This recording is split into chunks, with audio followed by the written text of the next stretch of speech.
Ciao Raga! Kamusta naga? Welcome sa inyong lahat. I am Chad and I will be your guide.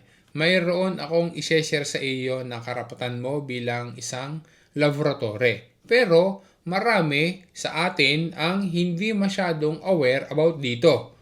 Isang karapatan na makakatulong ka ng makapagsalva ng buhay ng ibang tao. At the same time ay makakapahinga ka pa sa iyong trabaho. Pero nananatili ang iyong karapatan na makatanggap ng bayad para sa araw na iyon. Kung ano ang karapatan na yan, alamin natin ang detalye raga. Doon po na sigla, partiyamo!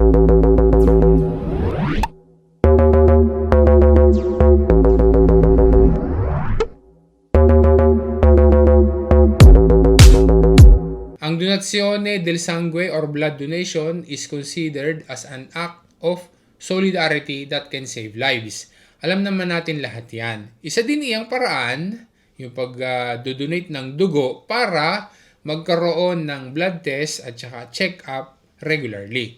Kaya dito sa Italia, para ma-encourage ang mga tao na gawin ang pag-donate ng dugo, specifically ang mga workers, nakapaloob sa legge Italiana ang pagbibigay sa mga laboratory dipendenti ng karapatan na umabsent sa trabaho at makapagreposo with pay, bayad pa rin para sa araw na iyon.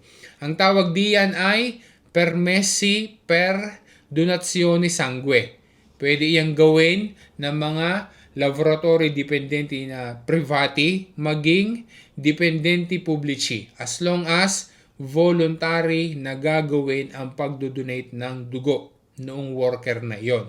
Ang pagdodonate ng dugo ay walang bayad. Pero kapag ang isang laboratory ay ginawa ang permessi per donazione sangue, ang pag-absent niya para sa araw ng kanyang pagdodonate ng dugo ay bayad o with pay. Ang datore di lavoro ang magbabayad noon in anticipo. Poi, irereimborso naman ni INPS doon sa datore di lavoro. Kaya walang gastos doon ang datore o asyenda dahil yun ay cargo ni INPS. Ang layunin nito ay upang hikayatin ang isang gesture, yun nga pag-donate ng dugo, na mayroong malaking ambag sa lipunan habang tinitiyak ang proteksyon ng mga manggagawa. Para maging qualified sa permesso retribuito o paid leave, ang isang worker ay dapat na regular na empleyado ng isang asyenda o datore at kailangan na makakapag-donate ng at least 250 milliliters ng dugo na dapat yan igagawin doon sa isang centro di raccolta o trasfusionale na autorizzato ng Ministero della Salute.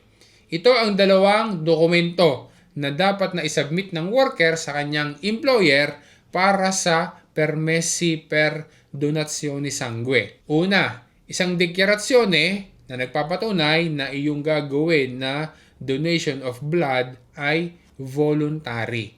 Specifying pati doon sa declaration yung araw at oras ng gagawing donation ng dugo. Ang pangalawa, yung medical certificate na ini-issue ng healthcare facility kung saan nag-donate ng dugo.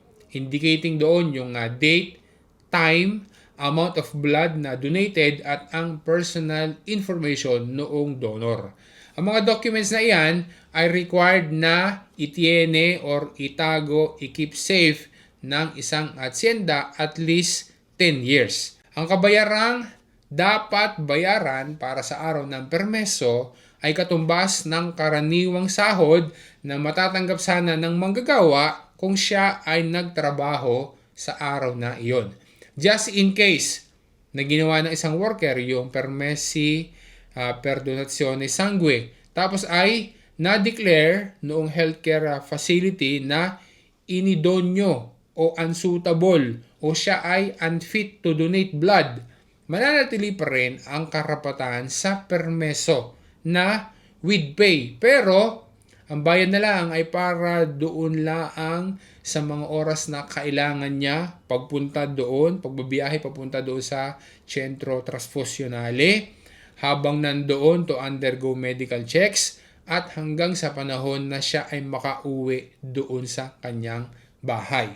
Although, ang permessi per donazione sangue ay aplikable sa buong Italia, maging ang mga general rules tungkol diyan, dapat pa din na magkukonsulta at makikipag-coordinate muna sa iyong azienda o datore di lavoro bago gawin ang permessi per donazione sangue. Dapat ding tandaan na ang worker ay kailangan na magpre-aviso sa datore batay doon sa nakasaad sa CCNL or sa internal regulations ng kumpanya.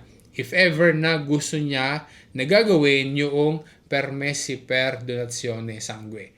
Ayun raga, sana ay nakapagbigay ako sa iyo ng info na makakatulong sa iyo bilang isang laboratory dito sa Italia. Sana ma-share mo rin sa iba para maging sila man ay maging aware din sa karapatan nila na ito.